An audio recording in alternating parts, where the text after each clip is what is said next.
आप सभी को राधे राधे, जय श्री कृष्णा। अघन मास में कृष्ण पक्ष की एकादशी तिथि उत्पन्ना एकादशी का व्रत बहुत ही फलदायी व्रत होता है। और दोस्तों, इस व्रत को करने से हमें बहुत ज्यादा पुण्य फल की प्राप्ति होती है। इस दिन जो है श्री हरि और माता लक्ष्मी की उपासना की जाती है। एकादशी का नियमित व्रत रखने से मन में चंचलता समाप्त होती है, धन आरोग्य की प्राप्ति होती है और उत्पन्ना एकादशी का व्रत करने से भक्त की सारी मनोकामनाएं पूरी होती है। आज इस वीडियो में हम आपको बताएंगे कि उत्पन्ना एकादशी का व्रत किस दिन रखा जाएगा, व्रत का पारण किस प्रकार से किया जाएगा। किसी भी व्रत को करने के लिए उसकी सही विधि का पता होना अत्यंत अनिवार्य है, तभी हमें उस व्रत का पूरा फल प्राप्त होता है। तो यह बहुत ही सरल विधि है जिसके द्वारा अगर आपने कभी भी एकादशी का व्रत नहीं किया है तो इस उत्पन्ना एकादशी का व्रत करके आप जो है साल की सारी एकादशियों का पुण्य फल प्राप्त कर सकते हो। देखिए, यह वह एकादशी है जिस दिन स्वयं एकादशी देवी प्रकट हुई थी। देखिए, अगर आप में से कोई एकादशी के व्रत प्रारंभ करना चाहता है तो यह बहुत ही शुभ अवसर है। उत्पन्ना एकादशी से आप अपने व्रत प्रारंभ कर सकते हो, क्योंकि इस दिन जो है एकादशी माता का जन्म हुआ था और इस दिन से अगर हम व्रत प्रारंभ करते हैं तो हमें बहुत ही ज्यादा पुण्य फल की प्राप्ति होती है। और बहुत से जो भक्त है वो पूछते हैं कि एकादशी का उद्यापन कैसे किया जाता है, मतलब अगर हम एकादशी के व्रत करते हैं तो फिर उसका उद्यापन कैसे करते हैं। देखिए, एकादशी के व्रत का उद्यापन नहीं किया जाता, एकादशी के व्रत का पारण किया जाता है। एक एकादशी का आप व्रत करोगे, अगले दिन पारण करोगे, वही एकादशी का उद्यापन है। यानी उद्यापन उन व्रतों के लिए किया जाता है जो भौतिक इच्छाओं के साथ करते हैं, लेकिन एकादशी तो ऐसा व्रत है जिसका आप पालन आजीवन कर सकते हो। हमारे शास्त्र में बताते हैं कि जो भी एकादशी के व्रत करता है तो वह इस भौतिक संसार से तर जाता है। अर्थात एकादशी भौतिक संसार से तारने के लिए, उच्च भक्ति प्राप्ति के लिए की जाती है, मोक्ष प्राप्ति के लिए की जाती है और आजीवन। और जब तक पृथ्वी पर व्यक्ति का निवास रहता है उस समय तक वह सुख और समृद्धि से भरपूर रहे, इसलिए की जाती है। तो एकादशी का उद्यापन नहीं करना पड़ता। जब आप एकादशी का व्रत करते हो, अगले दिन पारण करते हो, वही उद्यापन होता है। वरना एकादशी के दिन आपको किस प्रकार से व्रत करना है, अगर पहली बार कर रहे हो तो किस प्रकार से करना है, सही विधि क्या है और पारण किस प्रकार से करना है, कौन सी तिथि में हमें एकादशी उत्पन्ना एकादशी का व्रत करना शुभ रहेगा और इस दिन क्या करने से हमें भगवान की ठाकुर जी की विशेष कृपा प्राप्त हो सकती है, किस प्रकार से हम माता लक्ष्मी का वास अपने घर में कर सकते हैं, वो सभी जानकारी आपको इस वीडियो में मिलने वाली है। देखिए, इस बार जो है उत्पन्ना एकादशी का व्रत 15 नवंबर को रखा जाएगा। 15 नवंबर को अर्धरात्रि 12:49 पर जो है एकादशी शुरू हो जाएगी और 16 नवंबर को मध्य रात्रि 2:37 पर उत्पन्ना एकादशी का व्रत पूर्ण हो जाएगा। इसलिए 16 नवंबर को आपको जो है अपने एकादशी व्रत का पारण करना है, जिसका समय 1:10 से लेकर 3:18 तक रहेगा। इस बार उत्पन्ना एकादशी बहुत ही खास मानी जा रही है, क्योंकि इस दिन कई शुभ योग बन रहे हैं। दरअसल इस दिन उत्तरा फाल्गुनी नक्षत्र, विषकुंभ योग और अभिजीत मुहूर्त का संयोग बन रहा है, जो बहुत ही ज्यादा शुभ है। इसलिए उत्पन्ना एकादशी के दिन जो भी भक्त सच्चे हृदय से व्रत करेगा, घर में विराजित लड्डू गोपाल की पूरी विधि के साथ पूजा पाठ, स्नान, भोग सेवा, ये सभी उन्हें यानी अष्टयाम सेवा देगा, ठाकुर जी को सारी सेवाएं प्रदान करेगा, उसे इस एकादशी का करोड़ों गुना फल प्राप्त होगा। इसलिए अगर घर में लड्डू गोपाल विराजित है तो आपको क्या करना है, आइए जानते हैं संपूर्ण विधि। सबसे पहले आपको जो है एक चौकी लगानी है। अगर मंदिर में स्पेस है तो यह पूजा आप मंदिर में भी कर सकते हो। आपको मंदिर में लाल या पीले रंग का आसन बिछाना है। उसके बाद देखिए, इस दिन जो है हम चावल का प्रयोग नहीं करते, चावल का प्रयोग वर्जित माना जाता है। इसलिए हमें यहाँ पर विष्णु भगवान, गणेश जी भगवान, लक्ष्मी माता को फूलों का आसन देकर स्थापित करना है। लेकिन उससे पहले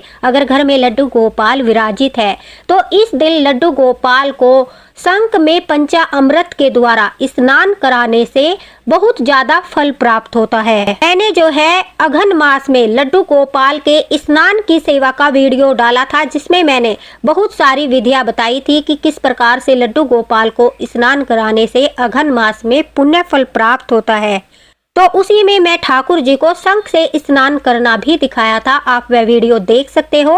और उसी प्रकार से आपको लड्डू गोपाल को स्नान कराना है। यहाँ पर भी बता देती हूँ आपको, लड्डू गोपाल को पंचामृत डालकर, अगर आपके पास दक्षिणावर्ती शंख है या फिर वामवर्ती शंख है, कोई भी आपके पास शंख है, उस शंख से अगर आप इस दिन स्नान कराते हो तो आपको अश्वमेध यज्ञ के समान फल प्राप्त होता है। तो दोस्तों, शंख में आप बारी बारी से, एक बार दूध से, फिर दही से, फिर शहद से, फिर घी से और उसके पश्चात तुलसी दल डालकर सिंपल जल से ठाकुर जी को स्नान कराएं। अगर आप पंचामृत से स्नान नहीं कराना चाहते, सभी वस्तुएं आपके पास उपलब्ध नहीं है, तो आप मात्र 8 शंख यानी 8 बार शंख में जल भरकर तुलसी दल डालकर अगर 8 शंख से आप स्नान कराते हो तो उसका भी बहुत बड़ा फल आपको प्राप्त होता है। इसलिए आप अगर पंचामृत से भी स्नान नहीं कराते तो आप 8 शंख स्नान लड्डू गोपाल को अवश्य ही कराएं। देखिए, कई लोगों के पास शंख नहीं होता, इसलिए आप अगर शंख नहीं है तो आप पंचामृत से पीतल के या तांबे के पात्र से या चांदी के पात्र से लड्डू गोपाल को स्नान करा सकते हैं। स्नान कराने के बाद आप जो है उन्हें सुंदर सा श्रृंगार करें, कोई भी उन्हें नई या फिर अच्छी सी धुली हुई सुंदर लाल पीले रंग की पोशाक पहनाए। ठाकुर जी को भी फूलों का आसन देकर वही चौकी पर या मंदिर में स्पेस है वहां पर विराजमान कर ले। उसके पश्चात वहां पर हम फूलों का आसन देकर गणेश जी भगवान, विष्णु भगवान और लक्ष्मी माता का अगर चित्रपट है तो आप चित्रपट को आसन देकर विराजमान कर लीजिए। देखिए, अगर आपके पास इन सब की फोटो तस्वीर नहीं है तो कोई घबराने की आवश्यकता नहीं है। आप यह पूजा विधि सिर्फ और सिर्फ लड्डू गोपाल के साथ भी कर सकते हो। मेरे पास सभी के चित्रपट है, इसलिए मैंने सभी को विराजमान कर लिया है। लेकिन अगर आपके पास नहीं है तो आप यह पूजा सारी लड्डू गोपाल को आसन पर विराजित करके कर सकते हो, क्योंकि लड्डू गोपाल विष्णु भगवान का ही बाल स्वरूप है। गणेश, देखिए, हमें अपने कलश की स्थापना अवश्य ही करनी है, क्योंकि कलश की स्थापना के बगैर कोई भी पूजा विधि पूरी नहीं होती। हमें अपने कलश को स्थापित करने के लिए फूल से वहां पर आप अष्टदल कमल बना लीजिए या फिर आप ऐसे ही थोड़े से फूल डाल लीजिए। चावल का प्रयोग हम नहीं कर सकते, इसलिए हम फूल पर अपने कलश को स्थापित करते हैं। कलश में आप एक सुपारी लौंग का जोड़ा डाल लीजिए। उसके पश्चात आप अपने कलश पर जो है नारियल भी रख सकते हो। आप दीपक कलश की स्थापना भी कर सकते हो, यानी कलश के ऊपर दीपक भी जला सकते हो, या फिर कोई मौसमी फल भी आप अपने कलश के ऊपर रख सकते हो, जैसा कि केला हो गया, सेब हो गया। इस प्रकार से कलश स्थापना करने के बाद हम अपना उत्पन्ना एकादशी का दीपक प्रज्वलित करेंगे। वीडियो में देखिए, आपको सारी विधि स्पष्ट रूप से दिखाई देगी और आपको अच्छे से समझ आएगा। अपने कलश को अखंड दीपक अगर आपको स्थापित करना है तो एक प्लेट में आप सात्विक बना लीजिए, फिर थोड़े से फूल डालकर उसके ऊपर अपने दीपक को, जो आपका अखंड दीपक है द्वादशी के दिन तक जलता ही रहेगा, उसको स्थापित करके आप जो है दीपक प्रज्वलित कर लीजिए। दीपक को प्रज्वलित करने के बाद हम सभी को जो है फूल से स्नान कराएंगे। स्नान भाव रखते हुए, जल छिड़कते हुए ओम श्री गणेशाय नमः, ओम लक्ष्मीयो नमः, ओम श्री लक्ष्मी धियो नमः, ओम नमो भगवते वासुदेवाय नमः, इस प्रकार से ओम दामोदराय नमः, इस प्रकार से मंत्र पढ़ते हुए आप सभी को जल छिड़ककर स्नान भाव रखिए। देखिए, स्नान करने के बाद सभी को वस्त्र समर्पित किए जाते हैं और वस्त्र के रूप में आपको कलावा समर्पित करना है। गणेश जी भगवान को, विष्णु भगवान को और लड्डू गोपाल को भी हम वस्त्र रूप में कलावा समर्पित कर देंगे। माता लक्ष्मी को हम एक लाल रंग की चुनरी समर्पित करेंगे।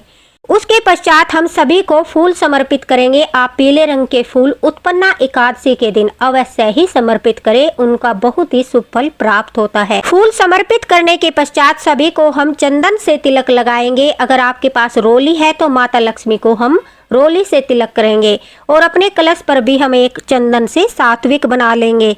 इस प्रकार से हम सभी को धूप आरती दिखाते हुए अपनी पूजा को प्रारंभ करते हैं। उसके बाद हम सभी को भोग लगाएंगे। देखिए इस दिन भोग का विशेष महत्व होता है। कोई भक्त होते हैं जो 56 भोग लगाते हैं, लेकिन सबकी सामर्थ्य इतनी नहीं होती कि वो 56 भोग लगाए। तो कुछ विशेष भोग होते हैं, वही उत्पन्ना एकादशी के दिन ठाकुर जी को, विष्णु भगवान को लगाए जाते हैं। उत्पन्ना एकादशी के दिन तिल का बहुत अधिक महत्व होता है, इसलिए तिल के लड्डू का या तिल सकरी का या फिर तिल की बनी कोई भी मिठाई हो, उसमें तिल होना चाहिए। तिल का भोग लगाया जाता है। गणेश जी भगवान, लक्ष्मी माता को जब हम भोग लगाते हैं तो तुलसी दल हमें नहीं रखना है, लेकिन जब हम लड्डू गोपाल को और विष्णु भगवान को भोग लगाएंगे तो उसमें हमें तुलसी दल अवश्य ही रखना है। इसी प्रकार से हम जो है तिल के लड्डू का, तिल का भोग ठाकुर जी को लगाएंगे। इस दिन जो है केले के फल का बहुत अधिक महत्व होता है। अगर आपके पास केले का फल है तो केले के फल का भोग जो है विष्णु भगवान को अवश्य लगाए, ठाकुर जी को अवश्य लगाए। अन्यथा कोई भी मौसमी फल का भोग आप लगा सकते हो। 5 फल का भोग भी आप लगा सकते हो। पंचामृत का भोग बहुत ही ज्यादा फलदायी होता है और विष्णु भगवान प्रसन्न होते हैं। माता लक्ष्मी को भी पंचामृत बहुत ही ज्यादा प्रिय होता है, इसलिए पंचामृत बनाकर 5 चीजों से दूध, दही, शहद, घी और जल मिलाकर पंचामृत बनाकर भोग अवश्य ही लगाए। कच्चे दूध का भोग भी आपको अवश्य ही लगाना है। मीठी दही का भोग उत्पन्ना एकादशी के दिन लगाने से शुभ फल की प्राप्ति होती है। तो ये जो भोग मैंने बताए हैं, अगर सिर्फ ये भोग आप लगाते हो तो आपको 56 भोग का फल ही प्राप्त होता है। ये हमारे विष्णु भगवान के प्रिय भोग है। ये हमारे विष्णु भगवान, हमारे लड्डू गोपाल के, ठाकुर जी के प्रिय भोग है। उत्पन्ना एकादशी के दिन अगर आप इनमें से 2-3 भोग भी लगा पाते हो तो बहुत ही अच्छी बात है। अपनी सामर्थ्य के अनुसार ये सब चीजें आपको घर में ही मिल जाएगी। यह भोग अवश्य लगाए। भोग लगाने के बाद माँ लक्ष्मी को हम 5 श्रृंगार अवश्य ही समर्पित करते हैं और माता एकादशी को नाम लेकर भी हम जो है 5 श्रृंगार माता एकादशी को समर्पित करते हैं। इन 5 श्रृंगार में आप कोई भी 5 श्रृंगार की वस्तुएं ले सकते हो, लेकिन सिंदूर और बिंदी अवश्य ही होनी चाहिए। देखिए इस दिन जो है दीपदान का बहुत विशेष महत्व होता है। तो इस दिन अगर आपने पूरे अघन मास कोई दीपदान नहीं किया, आप अघन मास में स्नान नहीं करते, महात्म्य नहीं पढ़ते, लेकिन उत्पन्ना एकादशी के दिन सिर्फ आप दीपदान कर देते हो तो आपको पूरे महीने के दीपदान का फल प्राप्त होता है। जैसे कि मैंने बहुत वीडियो डाले थे दीपदान के, उसी प्रकार से आप जो है उत्पन्ना एकादशी के दिन भी अपने सामर्थ्य के अनुसार कोई भी दीपदान कर सकते हो। आकाश दीपदान, तुलसी लकड़ी का दीपदान, जो है 365 बाती का दीपदान, या फिर आप सिर्फ 5 दीपक जलाकर जो है एक तुलसी जी के पास, एक अपने मुख्य द्वार पर, ठाकुर जी के सामने, आकाश के नीचे और या फिर किसी पीपल के पेड़ के नीचे या मंदिर में ये 5 दीपक आप दीपदान कर दीजिए। आपको अघन मास के दीपदान का फल प्राप्त होगा। यह सारी पूजा विधि संपन्न करने के पश्चात हमें अपने हाथ में फूल लेना है, जल लेना है और अपने एकादशी व्रत का संकल्प लेना है कि हे विष्णु भगवान, हे ठाकुर जी, हे लड्डू गोपाल, आज हम एकादशी का व्रत करने जा रहे हैं। अगर आप प्रारंभ कर रहे हो तो यह भी बोलना है आज से हम एकादशी के व्रत प्रारंभ कर रहे हैं। हमारे एकादशी के व्रत पूर्ण करना, हमें सामर्थ्य देना और हमारे व्रत को पूर्ण करने में हमारी सहायता करना। इस प्रकार से व्रत का संकल्प करते हुए जो है विष्णु भगवान के या लड्डू गोपाल के चरणों में आप वह जल छोड़ दीजिए। इस प्रकार से व्रत का संकल्प लेने के बाद आपको फूल लेना है हाथों में और फिर अपनी कथा पढ़नी है। जो हमारी एकादशी की कथा है वो भी मैं चैनल पर अपलोड कर दूंगी, आप वहां से सुन सकते हो। आपको जो है उत्पन्ना एकादशी की कथा सुननी है, पढ़नी है। कथा सुनने या पढ़ने के बाद उसके पश्चात हम अपनी आरती करते हैं। देखिए अघन मास में मैंने बताया था कि कपूर की आरती करने से लड्डू गोपाल प्रसन्न होते हैं, विष्णु भगवान प्रसन्न होते हैं, माता लक्ष्मी प्रसन्न होती है, हमें कई हजार यज्ञों के समान फल प्राप्त होता है। तो आपको कोई यज्ञ हवन करने की आवश्यकता नहीं है। आपको क्या करना है, सिर्फ एक कपूर लेकर उस पे लौंग का जोड़ा रखकर एक दिए में वह कपूर जलाकर आपको जो है उससे सभी की आरती करनी है। गणेश जी भगवान की, विष्णु भगवान की, लक्ष्मी माता की, लड्डू गोपाल की, सभी की आरती करनी है। सभी की आरती करने के बाद अच्छे से आपको आरती करनी है। देखिए कपूर खत्म होता है तो आप बार बार कपूर जो है उसमें डालते रहिए। आपको अग्नि को ठंडा नहीं होने देना है। जब तक आपकी आरती पूरी न हो जाए तब तक आप एक एक करके कपूर की टिक्की डालते रहिए। उसके पश्चात जब आपकी आरती पूरी हो जाती है तो इस आरती को आपको अपने पूरे घर में घुमा देना है, जिससे आपके घर की सारी नकारात्मक ऊर्जा बाहर चली जाएगी और घर में आपको सकारात्मक ऊर्जा का आभास होगा। ठाकुर जी प्रसन्न होंगे, लड्डू गोपाल प्रसन्न होंगे, माता लक्ष्मी प्रसन्न होगी। इस प्रकार से दोस्तों देखिए आपकी एकादशी की यह संपूर्ण पूजा विधि संपन्न होती है। फिर क्षमा याचना करते हुए, दंडवत प्रणाम करते हुए अगर आपको जाप करने हैं तो एक माला जाप अवश्य कीजिए, वैजंती माला या तुलसी माला। जाप करने के पश्चात आप जो है दंडवत प्रणाम करके अपनी पूजा को पूर्ण कीजिए। अब आपको पूरा दिन फलार करना है, ठाकुर जी को भी फलार कराना है। संध्या के समय आप कुट्टू के आटे से बनाकर भोजन कर सकते हो अगर आप बीमार हो या फिर आपको कोई प्रॉब्लम है, अन्यथा आप फलार करते हुए एकादशी का व्रत संपन्न करें। अब पारण जान लेते हैं कि पारण किस प्रकार से करना है। देखिए आपको द्वादशी के दिन यानी 16 नवंबर के दिन रोज की तरह अपनी पूजा करनी है। लड्डू गोपाल को स्नान आदि कराने के पश्चात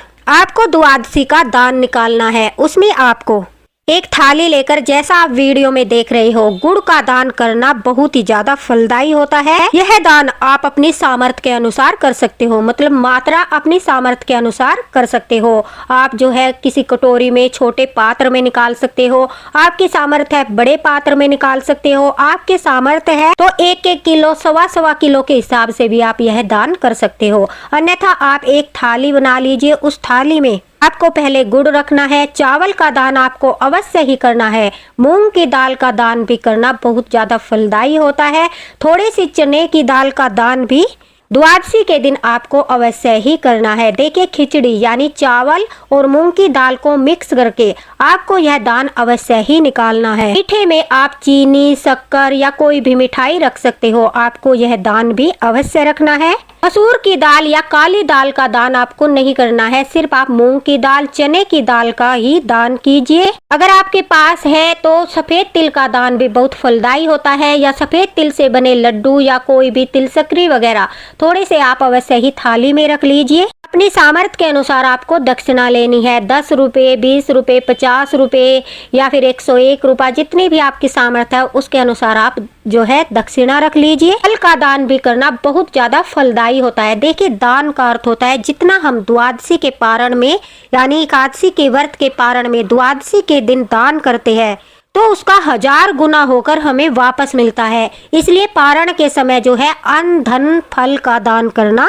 फलदायी होता है, ताकि हमें जो है इसका 1000 गुना ठाकुर जी आशीर्वाद के रूप में प्रदान करे। इसलिए दान जो है अपनी सामर्थ्य के अनुसार निकालिए, लेकिन थोड़ा थोड़ा सारी चीजें अवश्य रख लीजिए। अगर आपके पास इनमें से कोई चीज नहीं है, आप स्किप करके आटा भी रख सकते हो। अपनी पूरी थाली बना लेनी है आपको इस प्रकार से। दाल, आटा, चीनी, फल, दक्षिणा और कोई भी मिठाई आप रख सकते हो। उसके बाद जो भी आपको दान देना है, वस्त्र दान करने हैं, कोई घड़ा दान करना है, बर्तन दान करने हैं, मतलब जो भी आपकी सामर्थ्य है, अगर आपको पारण के समय दान करनी है वो निकाल लीजिए। वहीं पर पूजा में बैठे हुए वहीं पर थाली रखकर हाथ में आप जो है एक फूल लेकर उस फूल पर जल लेकर 7 बार अपने दान के ऊपर से घुमा लीजिए। फिर उस पुष्प को अपने दान की थाली में छोड़ दीजिए और विष्णु भगवान से प्रार्थना कीजिए, लड्डू गोपाल से प्रार्थना कीजिए, हे ठाकुर जी मेरी जितनी सामर्थ्य है, मैं आपने मुझे जितना दिया है उसमें से मैं अपनी सामर्थ्य के अनुसार यह दान कर रहा हूँ। मेरा एकादशी का व्रत स्वीकार करे और मेरा पारण स्वीकार करे। इस प्रकार से आप प्रार्थना करते हुए जो भी आप दान करना चाहते हो, जितना भी करना चाहते हो, जैसा कि मैंने कहा सामर्थ्य के अनुसार आप जो है उस दान की थाली को किसी जरूरतमंद को दे सकते हो, आप मंदिर में पंडित जी को दे सकते हो। इस प्रकार से आप दान निकालकर उत्पन्ना एकादशी का पारण कर दीजिए। देखिए उद्यापन भी यही होता है और पारण भी यही होता है। अगर आपकी सामर्थ्य नहीं है, मैंने पहले भी बहुत सारे वीडियो में बताया है, तो आप इस दान की जगह चींटियों को भी भूनकर उसमें शक्कर मिलाकर जो है आटा डाल सकते हो, पक्षियों को दाना डाल सकते हो, पानी रख सकते हो, गाय माता को 2 रोटी हरी घास खिला सकते हो, यह भी दान के रूप में ही माना जाता है। ये सब आपको पारण के समय अवश्य ही करना है। उसके बाद ठाकुर जी को अन्न का भोग लगाकर, आप चाहे तो खिचड़ी का भोग लगा दीजिए, कढ़ी चावल का भोग लगा दीजिए, रोटी गुड़ और दही का भोग लगा दीजिए, लेकिन आपको ठाकुर जी को अन्न का भोग लगाना है और फिर अपना व्रत खोलकर अपने व्रत का पारण करके अपना व्रत संपूर्ण करना है। अगर आप मेरे द्वारा बताई गई इस विधि से अपना उत्पन्ना एकादशी का या कोई भी एकादशी का व्रत करते हो, पारण करते हो, तो आपको उसका पूरा पुण्य फल प्राप्त होगा, क्योंकि यह बिल्कुल सही विधि है और शास्त्रों में लिखी हुई यह विधि है जिसके द्वारा आपको एकादशी का पूरा पुण्य फल प्राप्त होता है। तो दोस्तों, आप सभी को उत्पन्ना एकादशी की हार्दिक शुभकामनाएं। इस तरह से आप उत्पन्ना एकादशी का व्रत कर सकते हो। आप चाहो तो उत्पन्ना एकादशी का व्रत भी इसी दिन से आप प्रारंभ कर सकते हो। अगर आपको उत्पन्ना एकादशी का या फिर सभी एकादशियों का व्रत पकड़ना है तो आप उत्पन्ना एकादशी के दिन से यह व्रत प्रारंभ कर सकते हो, क्योंकि इस दिन एकादशी माता का जन्म हुआ था। तो इसी दिन से आप एकादशी के व्रत प्रारंभ कर दीजिए अगर करना चाहते हो। वीडियो ज़्यादा लंबा हो जाएगा, इसलिए वीडियो पर यही विराम लगाते हैं। और आपके मन में अगर कोई दुविधा है तो आप कमेंट बॉक्स में पूछ सकते हो, आपको रिप्लाई अवश्य ही मिलेगा। दोस्तों, इसी के साथ राधे राधे, हरे कृष्णा। मिलते हैं अगले वीडियो में अगले मार्गदर्शन के साथ। राधे राधे।